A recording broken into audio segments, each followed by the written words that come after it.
আখ আখ কোথায় পাবি তুই? এখানে এত ওই গাছগুলোতে সাথে পারছে। হ্যাঁ, খেজুরের গুড়, এখন তো শীতকালে খেজুরের গুড়। আসসালামু আলাইকুম everyone, welcome back for another video. তো আজকের ভিডিওটা হচ্ছে যে ক্রিসমাসের শুরু আর শীতের আগমন।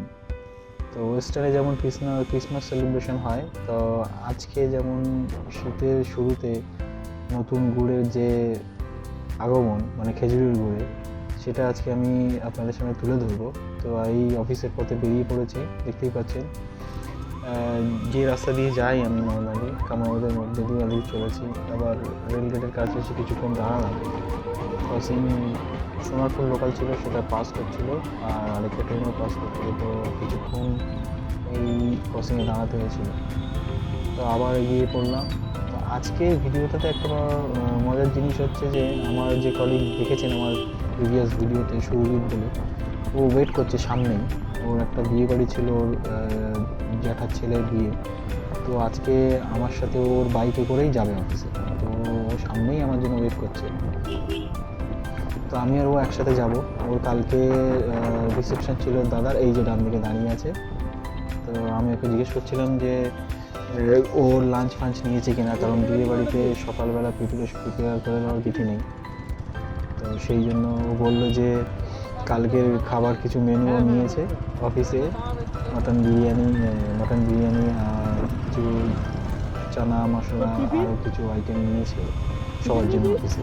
ওর জন্য নিয়েছে লিটারালি বেশি করে, আর সবার সাথে শেয়ার করবে। তো দেখা যাক, চলুন সামনে আমরা এগিয়েছি, দুজনে গল্প করতে করতে যাচ্ছিলাম। ঠান্ডা বেশ ভালোই পড়েছে। এই জলপাতারি রাস্তাটা এখন পরিষ্কার আছে, কিন্তু যত শীতটা বাড়বে রাস্তাটা কুয়াশা হয়ে যায়, মানে সামনে 10-15 ফুট অন্তত দেখা যায় না। তো এটা একটা খুব চ্যালেঞ্জিং হয়ে পড়ে যখন আমরা যাই। লাস্ট ইয়ার আমরা তো প্রায় বড় গাড়ির পিছনে ফলো করে করে যেতে হয়েছিল, এখনও পর্যন্ত সেই ভিজুয়াল আমাদের সামনে আসেনি। তো দেখা যাক কী পরিস্থিতি হয়, সেই হিসাবে যাব। আমরা দুজন বেশ গল্প করতে করতেই যাচ্ছিলাম। সামনেই পড়বে একটা গুড় যারা বিক্রি করছে সামনে, তারা এই যে আমার বাম হাতে দেখেন একটা গুড় বিক্রি হচ্ছে, এখানে খেজুরের গুড়। তো এখানে এক এক জায়গায় এক এক রকম দাম। কিছুটা চলার পরে দেখছি যে পুলিশ মামারা তাদের লিটারি চেকিং করছে। আমি তো সুরজিৎকে বললাম যে দেখ সামনে মামা চেকিং করছে, তার আগে ও বললো যে আমার তেল ভরাতে হবে। কারণ ঠিক আছে, সামনে ইন্ডিয়ান অয়েল থেকে এখানে কিছুক্ষণ দাঁড়িয়ে থেকে ও তেল ভরালো, আমি কিছু ভিজুয়াল নিচ্ছিলাম দাঁড়িয়ে যে কখনও তেলটা ভরা হবে, আমরা আমাদের যাত্রাটাকে শুরু করব। সো ফাইনালি ওর তেল ভরানো হয়ে গেল। আর এই সামনেই বলতে না বলতেই দেখছি যে সত্যি পুলিশ মামারা চেকিং চালাচ্ছে। কিন্তু যেহেতু আমার হেলমেটে ক্যামেরা ছিল, তো আমাদেরকে জিজ্ঞেস করেনি কিছু, এমনি বাইক চেকিং চলছিল। যদিও আমার সব কাগজপত্র ওকে, ও লাইসেন্স ক্যারি করছিল। তো আমি চাই না যে কিছু বিনা লাইসেন্স বা গাড়ির কাগজপত্র ছাড়া গাড়ি চালাতে। আমি প্রিফার করি সব ডকুমেন্ট যাতে আমার উপরে কেউ আঙুল না তুলতে পারে। তো এই যেমন জলপথের রাস্তায় কুড়িগাছি টোপকে গিয়েই বিক্রি হচ্ছিলো। আবার ঠিক এই আমার লেফট হ্যান্ডের সাইডে আরেকটা গুড় বিক্রেতা, তারা গুড় বিক্রি করছে।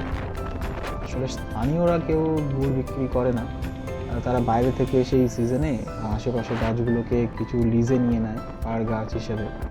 সেখানেই এই 3 মাসের জন্য এসে তারা রস থেকে সেটাকে গুড় করে। আর এইটাই হচ্ছে জলপথে ঢোকার মুখে, এইটাই বড় গুড়ের। তো আমি সুরজিৎকে বলছিলাম দাঁড়া একটু এখান থেকে খোঁজ খবর নিই। দেখুন কি কথাবার্তা বললাম। কত করে গুড় তুমি এখন নেবো না, যাওয়ার সময় দেখি।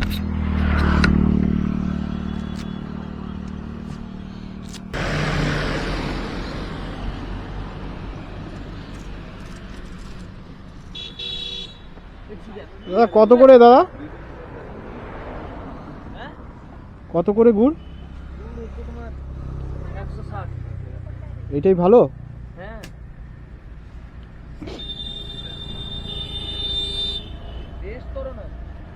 এখন না, এখন অফিস যাচ্ছি, এখন নিয়ে যাবো না, ফেরার পথে নিয়ে যেতে হবে। ঠিক আছে,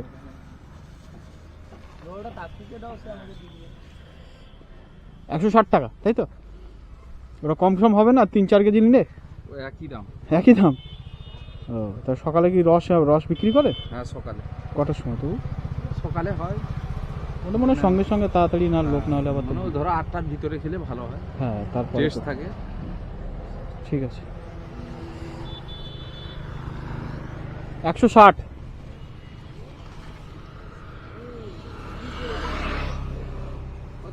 160 হ্যাঁ আমি বললাম 4-5 কেজি নেবো। হ্যাঁ খেজুরের গুড়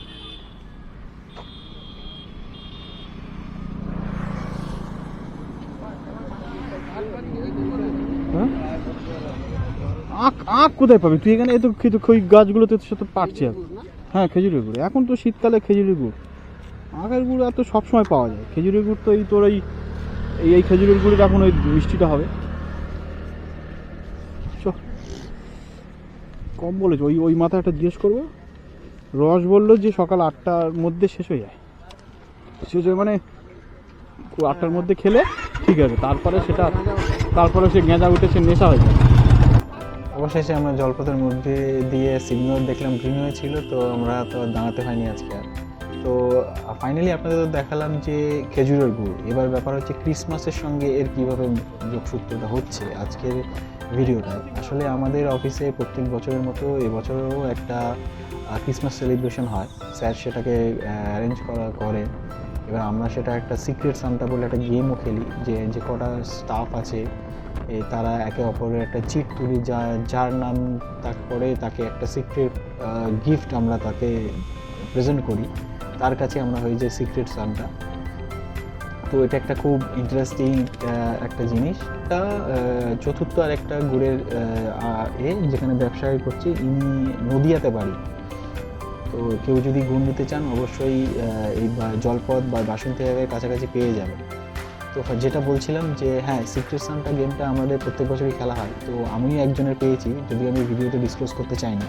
এই যে ক্রিসমাস উপলক্ষে অনেক কিছু অফিস সাজানো হয়েছে, এটা ফুললি আমি আমার সঙ্গে আমাদের অফিসের যে দাদা সিরাজ দা, এই যে জনিবাবু বসে আছে, পুরোটা ডেকোরেট করেছি। হোপ আপনাদের ভিডিওটা ভালো লাগবে। Thank you for watching this video.